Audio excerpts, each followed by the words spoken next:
Bon, en 2 ans de développement personnel, j'ai pu essayer des dizaines d'habitudes, des régimes alimentaires, des techniques pour réinitialiser ton cerveau, de l'hypnose, de l'EMDR, des livres et encore des livres. Et si j'ai pu faire beaucoup de progrès en seulement 2 ans de développement personnel, reste que 80% de mes résultats étaient produits par 20% de mes efforts. Dans cette vidéo, je te donne 3 actions qui peuvent améliorer ta vie et ta santé mentale dès maintenant.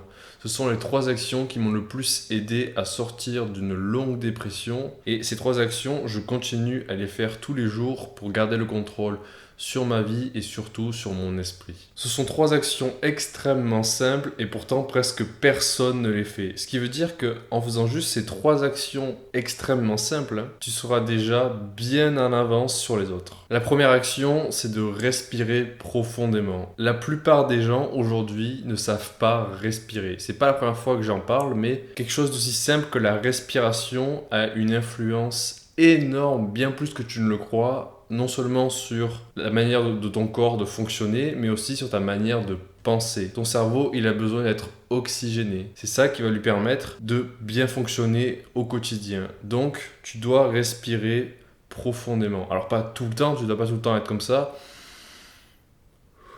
mais régulièrement au cours de la journée, tu dois te rappeler de respirer profondément. Parce qu'aujourd'hui, la plupart des gens ne savent pas respirer. Ils respirent comme des bêtes sauvages poursuivies par des prédateurs. Et c'est pour ça que la plupart des gens, dont toi, souffrent d'anxiété au quotidien. Parce que ils ne savent plus respirer, ils ne savent plus comment se tenir. Parce que la posture et la respiration, c'est lié. La manière dont je me tiens est liée à ma respiration. La plupart des gens, ils respirent comme ça.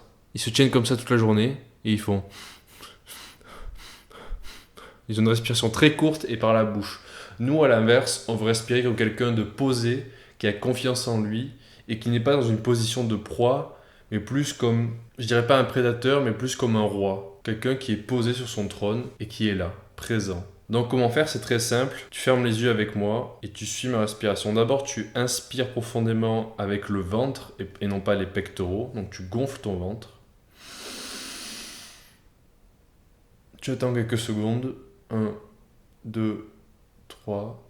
Et tu expires plus longtemps que tu as inspiré.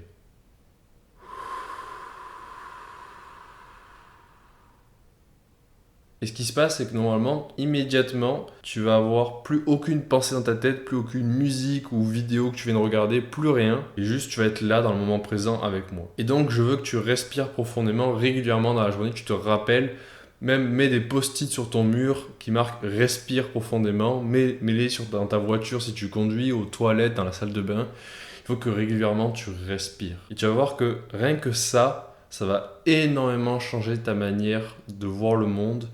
Et surtout, ça va réduire énormément ton taux de stress, ton niveau de cortisol. Et n'aie pas peur en public d'avoir un ventre gonflé, d'avoir un gros ventre. La plupart des mecs qui veulent serrer les abdos pour avoir l'air fit, mais la vérité c'est qu'il vaut mieux respirer avec un ventre bien gonflé.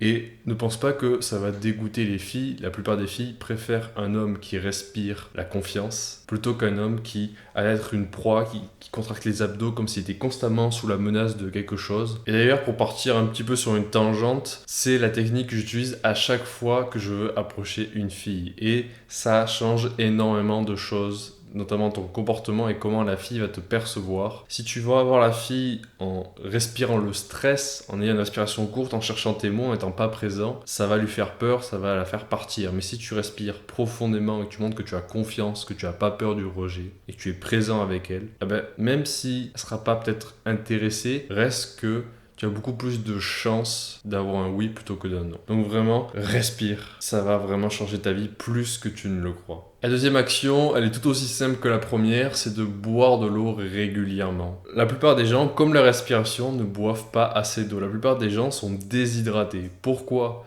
J'en sais rien, mais reste que le jour où j'ai commencé à boire 2 fois plus d'eau que d'habitude, vraiment instantanément, le jour même, j'ai vu une amélioration dans ma santé mentale. J'ai vu une réduction de mon niveau de stress. Alors le pourquoi du comment, je pense que c'est parce que comme tu as besoin d'être oxygéné, tu as besoin d'être hydraté, et plus ton corps est hydraté, plus tu te sens fort parce qu'il y a des minéraux dans l'eau. Mais j'ai surtout vu une différence lorsque je buvais 4 à 5 litres par jour et notamment de l'eau gazeuse. Pourquoi de l'eau gazeuse, de l'eau qui pique? Parce que il y a dedans ce qui s'appelle du sel, et dans le sel, il y a des électrolytes. Ces électrolytes, c'est exactement ce dont tu as besoin pour que ton cerveau fonctionne correctement. Tu as besoin d'électrolytes. Et dans l'eau plate, il n'y a pas assez d'électrolytes. C'est pour ça que boire de l'eau gazeuse, ça peut faire une différence énorme. Alors si comme moi, t'aimes pas trop l'eau gazeuse, tu peux en boire juste un verre au réveil. Ça pique dans la bouche, ça va te donner un petit coup pour te réveiller. Mais le reste de la journée, pour te rappeler de boire de l'eau régulièrement, je te conseille de faire comme moi, c'est-à-dire de remplir plusieurs gourdes et de les mettre sur ton bureau. Alors moi j'en ai 1, 2, 3. Donc voilà, 3 gourdes, et le matin au réveil à 5 heures, j'ai ces gourdes déjà préparées sur mon bureau remplies, et ce que je dois faire, c'est les avoir bu avant 11 heures. Et donc pour moi, si je vois que j'ai pas fini mes gourdes avant 11 heures, c'est un signe que j'ai pas assez bu durant la matinée. Pareil à la salle de sport, j'ai 2 gourdes pleines. En buvant, allez, 2-3 verres par repas, tu dois être déjà presque à 4 litres, ce qui est extrêmement bien. La plupart des gens doivent boire 1,5 litre, 2 litres maximum. Et puis il y a d'autres bénéfices à boire de l'eau, notamment si tu es en train de faire une transformation physique, tu as besoin de l'eau parce que c'est ce qui va permettre l'hypertrophie, c'est ce qui va te permettre de gagner en muscles. Si tu ne bois pas assez d'eau, tes muscles vont pas pouvoir se réparer après chaque séance, et donc tu vas pas avoir autant de gains musculaires que tu pourrais en avoir. Donc c'est pour ça que boire de l'eau et suffisamment d'eau, c'est extrêmement important, à la fois pour ta santé physique et ta santé mentale. Et la troisième action, qui est un petit peu plus difficile que les deux autres, mais à peine, c'est de sortir 1 heure sans ton téléphone. Sortir sans son téléphone, c'est quelque chose que plus personne ne fait. Réfléchis. Quand est-ce que c'est la dernière fois que tu es sorti sans ton téléphone? Quand est-ce que c'était la dernière fois que tu t'es amusé dehors? Ou juste que tu as marché, que tu as observé les oiseaux, tu as regardé les champs? Alors maintenant, peut-être que tu te dis, pourquoi sortir sans son téléphone? Je veux dire, tu peux sortir avec ton téléphone, même sans le consulter, parce que on sait jamais s'il y a quelqu'un qui t'appelle pour une urgence. Mais on va être honnête ici. Est-ce que vraiment tu as déjà eu des appels urgents? Est-ce que ça arrive tous les jours? Est-ce que tu as vraiment besoin d'avoir tout le temps ton téléphone sur toi? Non. La vérité, c'est que tu es dans le déni. À chaque fois que tu sors dans ton téléphone, ça te rassure d'avoir ton téléphone dans ta poche. Et tu y penses tout le long. Tu peux marcher et dire « Oh, les oiseaux, ils sont beaux. Oh, le ciel est bleu. » Reste que tu penseras tout le temps à ton téléphone en arrière-plan. Tu le sentiras dans ta poche. Alors de 1, c'est pas bon pour ta santé mentale, parce que tu n'es plus dans le moment présent. Et de 2, c'est pas bon pour ta testostérone, puisque le téléphone dans ta poche, ça va projeter des ondes. Donc tu ne gagnes absolument rien à sortir avec ton téléphone. Alors déjà, si tu sors, c'est bien, parce que la plupart des gens ne sortent même pas. Mais essaye juste 1 heure de sortir sans ton téléphone. Tu sors, tu te balades. Si tu habites en ville, tu peux aller dans un parc. Si tu habites à la campagne, tu te balades dans la campagne. Sors ton chien, va courir, fais quelque chose sans ton téléphone. D'ailleurs, moi, ça me fait toujours rire dans les courses à pied quand je vois les coureurs avec leur téléphone là, une montre connectée. Ils courent, mais ils sont tout le temps en train de regarder leur montre et leur téléphone pour savoir quelle est leur performance, quelle est leur allure. Alors que moi, à côté, je cours à la même vitesse, mais juste, je suis là, quoi. Je suis dans la course et j'apprécie le moment présent. Donc voilà, si actuellement tu as l'impression d'être coincé, de ne pas pouvoir t'en sortir, d'être toujours en dépression, tu as juste besoin de faire ces 3 actions tous les jours, et tu verras que en seulement 1 semaine, tu verras une nette amélioration de ta santé mentale.